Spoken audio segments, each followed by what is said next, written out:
Ehunze sormen espazioan gaude, metro kuadroka kolektiboaren egoitza da, eta sormen eta esperimentazio gune iraunkorra da, ezta. Batez ere sorkuntza tailerrak eskaintzen ditu, Idoia Beratarbidek espazio hontan dagoen gunetako batean, haur gazte eta helduei eskaintzen dizkie tailer horiek. Erakusketa kokatuta dagoen espazio hau etengabe aldatzen da azalez, esango dugu, momentuko behar edo proposamenen arabera forma ezberdinak hartzen ditulako. Eta erakusketa hau jarrita dagoen 21 aulki zikloaren barruan ere egin izan dira askotariko ekitaldiak hemen.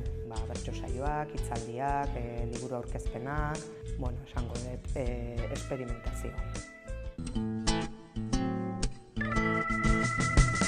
Beti abia puntuan ideia ukitzen dut, ez hainbeste ze disiplinetan nahituko naizen edo ze material erabiliko ditudan. Kontzeptuan bueltan ibiltzen naiz gehiago eta gero kontzeptu horrek ematen hau material bat edo beste aukeratzea. Baina egia da, azken urte hauetan, argazkilekin asko aritu izan naizela.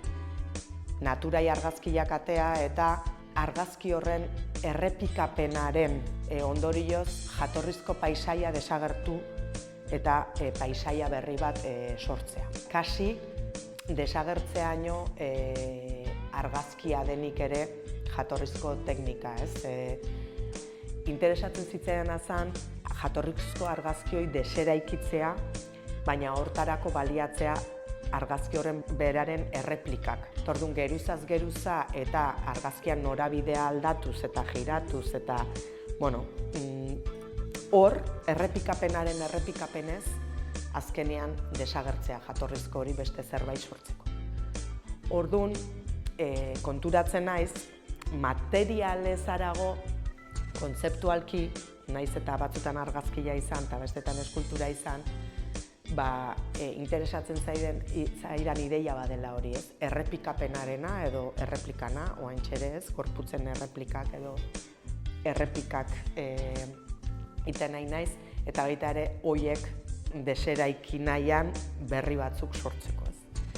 Orduan, egia da argazkiak nahitu naizela denbora gutxi eukietelako sortzeko, eta hortaz gain, nire kasuan behintzat eta azkenean digitalki mugikorrakin eta indet batez ere lan, garbila zen teknika bat zelako eta ez neukalako zikindu ziteken espaziorik edo tailerrik edo inguruan modurik hoi bideratzeko.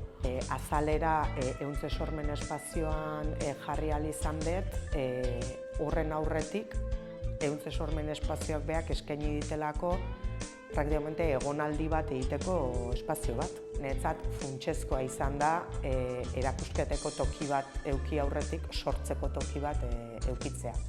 Esan nahi dut ez badaukazu zurea den edo partekatua den, berdin zait zeintzu dian zirkustantzia konkretuak, baina materialekin, zikindu liteken espazio bat, nik etxean ez daukat baldintza egokirik lan hauetan murgiltzeko. Orduan hori bada arazo bat. Tailer bat ez eukitzearena eta espaldin batzea nolabait artistikoki modu profesionalean hortara dedikatzen eta horretan ere nahiko lan jende askok esan dezagun modu profesional batean sorkuntza lanetik bizi ez geanak edo buru belarri hortan nahi ez geanak behintzat gehatze gehala nolabait hor airian, eta netzat izugarria da zenbat sorkuntza kapital galtzen den baldintza materialak ez daudelako. Eta ez hori bakarrik, baldintza materialak zeintzuk lirateken edo ze beharko liaken ariketa ere egiten ez dalako. Ze azalera hemen erakusteak niri erakutsi dit zer den beharko litzatekena, eta ez da inbeste. 21 aulkin barruan Idoia Beratarbidek erakusteko toki eskaintzeaz gain leku bat eskaini zian sortzeko, baina lan hau erakusteko ere baldintza ekonomiko batzuk. Eta baldintza ekonomiko horiekin gutxienez afrontatu ahal izan dut, erakusketa honek materialki eskatzen zian inbertsioa. Ezinbestekoa da sortzea ekosistema oso bat sorkuntza plastikoa ere lagunduko duna. Eta baliabideik honezian, gehatzen da desertu handi bat hor, ezagunak egin daitezken artista horietatik aurrea beste zer espaleo bezala, eta klaro hor, nik uste dut jende asko daola gauzak egiteko gogoz. Azalera niretzako da denbora askoan egosten egon den zerbait azaleratzeko aukera bat. Da, modu esplizitu batean gorputzera etortze bat, gorputza jartzea planteatzen duen ariketa bat, gorputzetik bertatik auzitan jartzeko gorputzari baita ere sistema patriarkal hontan kasi ez, naturalak balia bezala esleitza zaizkion esan nahiak, eta kezkatzen nauten auzi batzuei buruz hitz egiteko modu bat. Orduan, azalea etorri naiz, esplizitoki, literalki eta materialki, esango dugu, gorputza delako lanabes nagusia proiektu honetan. Azalera berriak proposatu nahi dituen lan bat. Azalera berriak nolabait deseraikiz, hain zuzen dena aipatueten gorputzai emate zaizkion esanahi horiek, eta modu plastiko batean pertsona ezberdinen gorputz atalen kopiak elkarrekin harremanetan jarri nahi dituen proposamen bat ez da. Nik aspalditik argi neukan igeltsuzko gorputzen kopiak nahi ditula. Persona ezberdin askoi nahi nizkiela igeltsuzko kopiak, eta bestetik persona ezberdinen gorputz atalak elkarrekin jarriko nitula.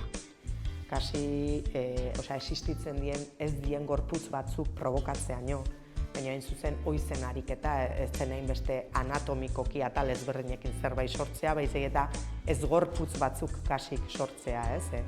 Gogoeta iteko, deseraiki ezagun pixka bat, eta eraiki ditzagun berri batzuk. Claro, azkenean materialai dagokionez, nik nahiko argi neukan igeltsu erabiliko nula aukera ematen zialako gorputzen kopia horiek egin nahi nituen horiek egiteko eta ezagun xamarra zitzaialako. Beste pertsonengan ze gertatzen aizaion zen sentitzen egan entzute hori da interesgarria ez. Bapatian igeltsuzko benda hotzak jartze dituzu eta hotza dago material hori, baina gero berotzen hasten da, gortzen hasten den momentuan, eta gortzen hasten denean sentitzezu gorputza nola korse horren barruan sartze zaizun. Eta hori erabat konektatzen da kontzeptualki nik landu nahi nun ideiakin ez, nola askotan harrapatuta gauden gure gorputzetan, ez gorputz fisikoetan, baizik eta gorputz fisiko jakinei, ez, gizarte honetan esletze zaizkien toki, muga, beste batzui botereetan, ez, eta orduan jabetzeko ariketa interesgarria intzaio jendeari. Era berian, proposatzeiot gero jendeari eskuak erabili gabe erauzi dezala igeltsuzko kopia, azal edo geruza berri hori ez. Eta hor justu kontrakoa gertatzen da ez, nola askatzen zean zamatxua zaizun hortatik edo estutu konprimitu zapaltze zaitun hortatik. Orduan hor badao, esperientzi bat, gorputzai lotutakoa, ikustarazte izuna baita ere zure gorputzaren muga fisikoak nun dauden, zenbateaino gehan norbere gorputzakin bakarrik edo bestekiko interdependentzian, eta hori ere, kontzeptu hori ere asko interesatzen zait. Pero ja, hortik, kontzeptu hortatik, ideia hortatik, igeltsuzko kopia horietatik sortu ditut eskultura edo pieza ezberdin. Era berean latexa erabiltzea baneukan baita ere buruan, baina hau erabat ez ezaguna zitzaidan, eta ez nekin asteakoan nola funtzionatuko zuen, baina gero gauza asko birian topatu ditut. Nik gauza neukan argi, eta da latexakin errepresentatu nahi nula gorputz berri horientzat azal berri bat. Oantxe bertan hemen dauden lanak netzako bozetoak dira, eta hemen jarrita ikusteak beak ere zerekin aurrea, zerekin ez ikusteko ere edo erabakitzeko balio izan dit. Oso argi dakat esate bateako, latexa eta igeltsuakin jarraituko detela, baino ez daukatena da oso argi esate bateako gorputz kolektibo hori, gorputz berri horiek nola representatuko dituten hemendik urtebetea. Netzat oantxe da hasteko modu bat, erakusketa hau, azken urte hauetako argazkitako erregistrotik beste erregistro plastiko batzutara pasatzeko aukera bat, eta aurrein behar izan diot ideia horri ere, zer da erakusketa bat, noiz da holan bat erakusteko moduan. Kontua da behintzat, refleksio bat eragiten dula gorputzaren gogoeta anatomikotik harago. Eta nahi interesatzen zaitena hoi da. Ze jendea gorputza jartzen duen momentutik ez, feminismoak erakutsi digu hori ez, zer den gorputza jartzea, nik hoi proposatu diet gorputza jartzea materialki. Eta hain zuzen ere, feminismo materialistak planteatzen duen ideia hortatik oso konektatuta dela, ez, berezkoa, naturala, ez da zer, dago eraikita, sistema batean, kontestu batean, eginkizun batekin. Eta orduan, jendeak asko jakin gabe nire proiektua nun kokatzen zen, bere burua eskaini du eta esperientzi horrek ematen du gogoeta individual batea, baina jende askokin ingo detenez bihurtzen da ariketa kolektibo bat, eta gero gorputza zeharkatzen digun guztiak beste arrasto bat uzten du. Eta nik nahi nuke gogoeta hortan arrasto bat uztea esperimentuan parte hartzen du persona guztiengan.